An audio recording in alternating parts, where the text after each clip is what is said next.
department expected and did a very nice job with mobile point of distribution for a local community.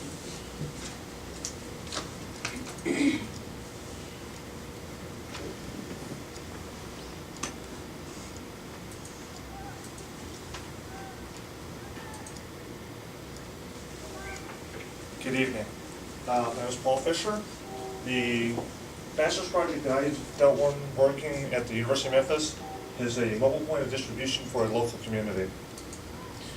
A little bit of background about it, points of distribution. This is a health department's response to getting mass prophylaxis medication to a community in case of a bioterrorism, pandemic, or a chemical attack. The whole goal and focus is to quickly achieve herd immunity. Currently, we have two types, an open pod and a closed pod. Open pod is we have strategic sites around Shelby County. People all over the community can go to those sites, get medication as quickly and effectively as possible. The other is what we call a closed pod. Closed pod is where you have businesses and universities such as FedEx, University of Memphis, Rhodes College, just to name a few, that have taken upon themselves, with the approval of the local health department, to be able to medicate their own staff and, in the case of the colleges, to help medicate the students. The advantage of having a closed pod is that this relieves some of the pressure off the open pod. So that way we can get the medication out quicker and more efficiently. However, I came up with the third approach, the mobile pod, the mobile point of distribution. It's pretty much a novel concept. It has not been done before, from what I've been able to find in the literature. It's used for isolated or rural communities. Nice advantage about this is you can speed, ease of use, get it quickly. Not to mention, it's also minimally staffed. My purpose was to create an effective tool for the incident commander or the local health department to be able to send out a small team to an isolated area quickly, efficiently, and be able to help stop or medicate a community before the problem gets beyond our control. Methods. Set this up with a couple of different ways. First, we did computer simulations, and secondly, we actually did it with a live action drill.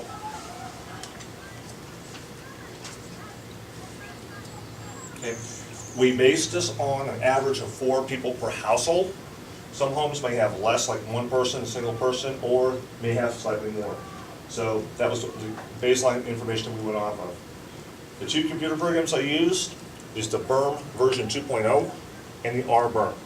This stands for Bioterrorism Emergency Response Model, created by Cornell University School of Medicine. My methods continue.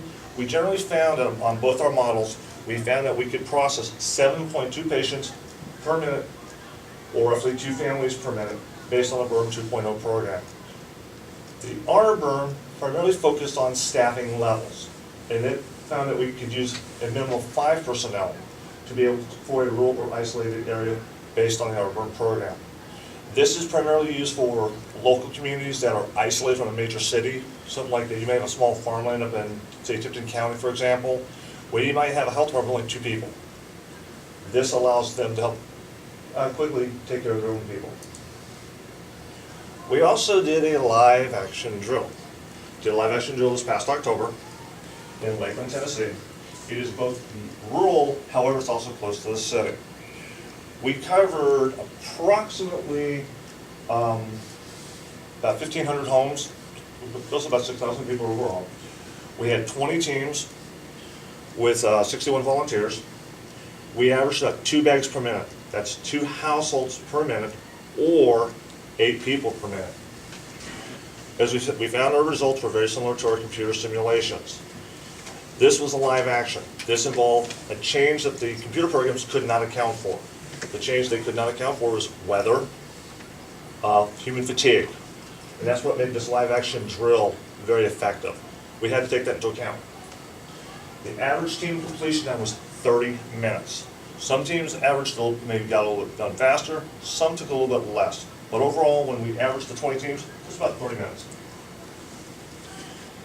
As you can see, this was an actual full mock-up. This was a live mobile pod. The ambulance was a vehicle that I had purchased early last year and prepared it for the mobile pod. This is one of the pictures from the scene of the live action drill that we did in Lakeland. If you know where the Dunkin' Donuts near the interstate off near Wolf Chase Mall, that's that parking lot. That used to be a Schnucks at one time. That was our base area. All the teams based and moved from there. Of course, had to have proper signage. I did create the signs, and with the assistance of Sign Plus, they gave their tweak on it, and these are the signs I had on my vehicle. One of the most important things that we came up with our results and deliverables was actually create a written protocol. I have, as part of my master's project, a 2-page protocol. 1 page is primarily in simple language the steps on what the mobile pod needs to accomplish. Your steps involved, as well as phone numbers for people you need to contact if necessary. We also came up with a sample road configuration. In the midst of chaos, sometimes having a graphic image to help you think about what you're doing, slow you down, and create and get your traffic pattern set up to where you can do it quickly and efficiently. Strengths. One of the things I mentioned before, one of the biggest important strengths about this project is that we tested both in live action and computer simulations. I did the computer simulations first, then we went with the live action drill after that. For my own benefit, I actually redid the computer simulations afterwards and received the same results. As I said before, the results were similar for both the computer and the live action. The MPOD showed the potential that it could be used to function with minimal personnel. It gave me a little bit of insight that hopefully we might, if the situation warrants it, we may be able to use it for real. However, like all good studies, this one also had its limitations too. First, the inability to narrow down and test a specific 3-man pod. Doesn't have to be men, be women too. To handle 1,500 households alone. I based this on my past experience in military medicine, based on a town of about 6,000 people, would be a small community, and I wanted to go with as minimal personnel as possible. I tried different computer configurations of anywhere from 1 person up to as high as 20. And I tried to make this as simple, speed, as quick as possible with a 3-person team. The computer programs would not allow us to test that. Likewise, the live action simulation did not also allow us to test it either. We did send out 3-man teams, and we were able to get some comparable results. However, the computer program couldn't really verify or confirm whether my data would have been just as accurate. Okay. As I also mentioned, the inability of computer programs to set a maximum staffing level. The Burn 2.0 program actually sets up at minimum 60 personnel, which is similar to the 61 we used on our live action drill. The greatest limitation, and unfortunately I consider this actually a blessing in disguise, is that we've been unable to test this in a real life situation with a mass casualty or a large scale event. Okay? In the history of modern warfare, and I go back to World War I, in the history of modern warfare, including terrorism, we have never had a large scale event that would affect hundreds of thousands of people at one time. In the literature that I have reviewed and the history I have studied, there has only been one event that I'm aware of that affected about 6,000 people at one time, and that was a chemical event back in 1985. This is well before we started doing and looking at pod response. Public health implications. The important thing about the mobile pod is that this augments, does not replace, the local health department's response for open pod response or closed pod response. It is also alternative uses for it. A couple of things I came up with: needle exchange program. It is wonderful to take a self-contained vehicle, go into an area where IV, intravenous drug users, or the community that most folks don't want to know exists, but does, to be able to go in, exchange needles discreetly, as well as reach out to the homeless populations as well. One of the things I came up with: needle exchange program. It is wonderful to take a self-contained vehicle, go into an area where IV, intravenous drug users, or the community that most folks don't want to know exists, but does, to be able to go in, exchange needles discreetly, as well as reach out to the homeless populations as well.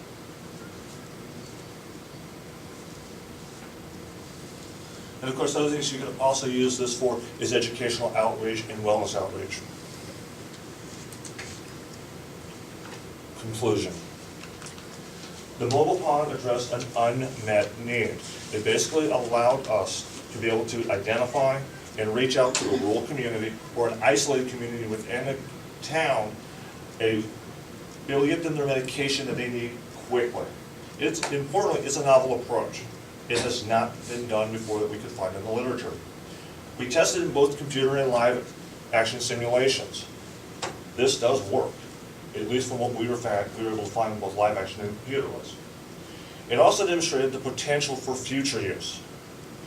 This program and process could actually be incorporated, but definitely needs to be tested further. Which comes to my recommendations. The MPOD project could be replicated by other health departments as part of their open pond project and incorporated into their drills to see whether this would be effective for them. We found it was effective for Shelby County. The question would be, would it be effective for Miami Metro-Dade, Phoenix, Arizona, or other large metropolitan cities with a rural area nearby? And with this, I'd also like to give my acknowledgments. I'd like to acknowledge Matt McDaniel, who's not here this evening. He is my mentor and preceptor with the Shelby County Health Department, Public Health Emergency Program Coordinator. My Master's Project Committee, Dr. Marion Levy, Dr. Yuthin Yu, my faculty advisor, Dr. David Rosenthal. The one gentleman who I'd also like to acknowledge was a gentleman who I've had the privilege of working with professionally and as a student, Hospital Corpsman Chief Pastor Randy Johnson. He is an independent duty corpsman currently stationed at Groton, Connecticut. At the time of this project, Randy was working with the USS Virginia. It's a fast attack submarine. And it was his insight and his suggestions impacted how this project started to develop. He gave me some suggestions, not to mention I ran ideas off of him. Things that he may not have considered as an independent duty corpsman, being the only medical person for a fast attack submarine. Just as you know, the issue about minimal staffing is based on them. They have two people, one senior corpsman, one junior corpsman. That's it, with a crew of 200 people. Now you understand, try to at least see where minimal staffing became an issue. And of course, last but not least, I want to thank my classmates. For the last 2 years, we've had a lot of fun together.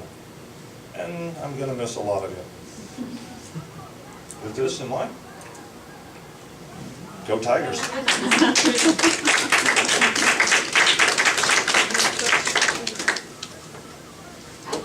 I was just one technical question.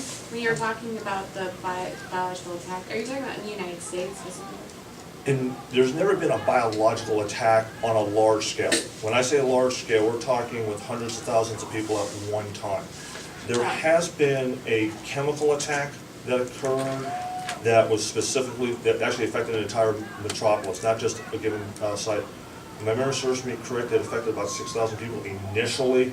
That was how many patients I had that were affected. Then long term, for about 15 to 20 years, there were a lot of birth defects that were directly attributed to the exposure of the chemical that was released. Now, I want to contrast that to some folks maybe thinking, well, there was the Oklahoma City bombing. That wasn't a chemical attack. That was an explosive attack. Chemical was not the purpose of disseminating the chemical to get people sick or infected. It was actually designed as an explosive. It wasn't designed as a chemical exposure. Good question. And that's where you'd have to do the medication. Exactly. Subsequent medication. I have a question. Tell us about the costs involved. Is this a cost-effective method? Okay. The cost involved will vary upon with the health department. When I developed this, it costed me approximately $4,000. The ambulance was, I think, if my memory serves me correct, just over $3,500. The signage and everything I added to it came close to $4,000. Now, the health departments is going to vary for them. A lot of times, the health departments have access to a motor pool where ambulances and emergency rescue vehicles that are no longer being used by the fire brigade or EMS are available. They keep them on standby in case of a mass casualty situation and they need extra transportation. Acquiring one of those would not be a problem, which would be no cost to the health department. Simultaneously, the additional supplies, things such as tents, tables, chairs, Every facility has extra equipment lying around in supply and storage. Pull it out, see what you have available, use that to incorporate build up your mobile pod. Good question. So for the live simulation, just sort of sketch the scenario, what actually transpired. So you took the vehicle and you had the volunteers lined up, you said 61 of them. So what did they exactly do at that point? Okay, good question, Dr. Kadia. We selected Lakeland, Tennessee. Lakeland, Tennessee, by zip code, we found it had just over 1,200 homes, which would come out to be approximately close to 5,000 individuals, on average 4 people per home. We sent out teams of 20 teams, average 3 people per team. These individuals were given bags with a pre-made pack, which was 1 bottle of medication, a flyer and questionnaire, a self-return stamped envelope. The team's goal was to go to each home, just hang the bag on the door, and move on. The purpose of this would be, if this was a real event, the individuals would get their initial medication, it would have a flyer for them to go where they could get additional medication. Say, hey, these are the pod sites, once you run out, for you and your family, go to this address, you will receive more medication.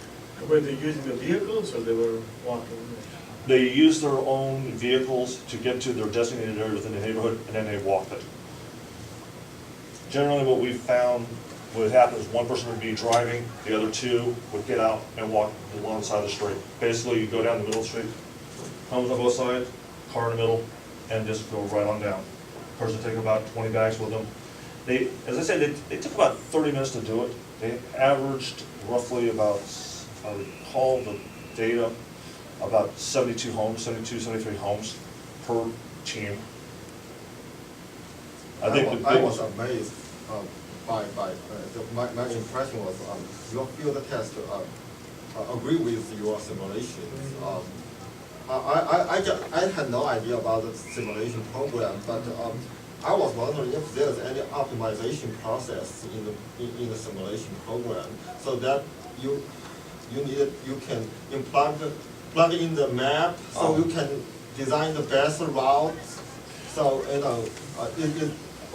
then in the field you can follow this design to distribute your bags. Is that the case, or? Well, what happens with the BERM 2.0 simulation program is that it had a lot of variables and it wouldn't allow us to actually narrow and tailor it down to our specific setting, which unfortunately, better way to describe it, is we had to input the best number of variables we could put in. In this case, we put in, if I recall right, we put in 60 personnel, identified as a communicable disease, 5% downtime, 8 hours to accomplish the goal, 50,000 people that are affected, and all that was put into an algorithm that was part of the program, and they were able to calculate, and that's how we came up with 7.2 residents per minute by the computer simulation program, which was very similar to what we achieved with 2 homes or 8 residents per minute. My question is, but geographically, these residents are distributed everywhere. How did you find, how did you ensure you can deliver all the bags to all the residents in that target area? Well, the way we ensure this, we have a zip code. The Shelby County Health Department has within their means of generated zip code list, which came off every home on every street within that zip code. And that's how we were able to give it to our teams. We gave them a, say from homes 2,000 on East 8th Street to 2,174 on East 8th Street. And it says, here's your list. Go straight on down, 2001, 2002, straight on down the list. And they were instructed as part of just-in-time training to either put a check mark saying yes, there was a home there, or if there was no home or there wasn't an address there, to put NA. And that way we were able to quickly say, okay, we sent them to say 85 homes, on the street there's only 82 homes. These 3 homes, while it's listed on our list as an address, doesn't exist. Similar like a call center would do. They'll give you like straight number, like say a 7-digit number from, let's say 901, 555, 5000 to the same prefix, same area code, and 1,000 numbers after that. Not every one of those phone numbers is going to be an active number, and that's what we did with that particular program they used. Good question. What's next? I was gonna say, that's kind of an interesting, I don't wanna go there for a second, that's kind of an interesting thought though, is, what I was thinking about is being more sophisticated in your data collection, so you send your teams out, and FedEx had, tracking systems. So if you've got the whole system computerized,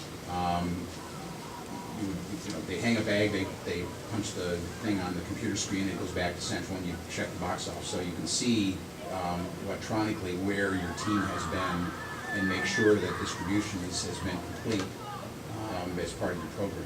I mean, those systems are, everybody uses those systems, right? Any distribution company uses those systems. We should get FedEx to work with us and buy a system like that for the health Or department. develop an iPad app. Yeah, right, and develop an iPad app, that's right. It's That's effectively what it would be, that's right, yeah. Well, I mean, the apps idea is a wonderful idea with electronics. However, the one thing I like to caution folks is, in the middle of a mass chaos situation, whether it be pandemic, epidemic, or even a bioterrorism event, there's always the potential your infrastructure is going to be heavily damaged. And one of the things that infrastructure we do look at is the electrical grid, IT technology. I love the technology, it works wonders. However, something with an electromagnetic pulse would fry every cell phone in this room, would compromise the Yeah, field. but you're not gonna, the kind of events you're responding to, those aren't gonna cause mass casualty. The kind of events that are gonna cause mass casualty, I don't know if in 1985, if you were referring to Bhopal or what you would get. Those, the chemical events are the ones that are gonna cause mass casualty on a wide scale basis. That or in a nuclear explosion, which is, I think, a whole different ballgame, and just put you in a whole different field. You're not gonna be sending people out and around in a nuclear explosion, it's not gonna happen that way. So the chemical event's the one you're dealing with, and that's the one where you're gonna still have infrastructure, you're still gonna have communications, that's not gonna disrupt communication. So to have that kind of electronic communication, I think could be very interesting to supplement, to complement that program, as opposed to, I mean, the downside is you've got people checking off papers, and they're gonna get lost, and they're gonna get, Now, they do have a system, because I participated in a drill where the health department piloted the scanning thing for the Yes. medication Yeah. packages. Yeah, we They did that. tested So there you go. I think we did that back in September timeframe when we were doing flu shots. It was either September of last year or September of the year before when they were doing flu shots at Cleveland High School. St. Jude's, if I recall, was the one that actually brought the equipment themselves, and they were testing it in real time to see how it Because I would work. remember there was something at the fairgrounds, and there was a picture, there was Chi and Doris, and they were testing, and it just didn't work. It was very cumbersome and very, just, they piloted it there, because they were, doing the scans on the bottles, and it just took so much time. It was not The biggest challenge to these kinds of programs is, and we've been through this, and a lot of people went through it after 9/11, is the problem associated with high-impact, low-probability events. These are very low-probability events. So the question becomes, how much infrastructure do you create? How much money do you spend for a very low-probability event? And most communities are going to say, we can't afford to buy, or even put on reserve ambulances or whatever, for an event that has such a low probability, even though it has a massively high impact, such a low probability. We couldn't get New York City, believe it or not, and so we worked with New York City years and years ago to try to protect their reservoirs, which are big open lakes that provide drinking water for their city. And so we did some simulations, and it showed that you could drop some stuff in there, some nanoparticles in there with bad stuff on it, and it would get into the city and it hurt a lot of people. But because it was such a low probability event, to get the city, New York City, to get them to think about this and try to plan for it is almost impossible. And so it's a real issue about the social component and the risk perception component of these very low probability but very high impact events, and how you do it. Well, see, and that was one thing I thought about, but this is where I'd actually maybe even tie the mobile pod as a collateral duty with the public health nurse. Because the Shelby County Health Department has several public health nurses on staff that go out into the community for wellness visits for different low ICS personnel. Yeah, I mean, you're right, it would have to be some sort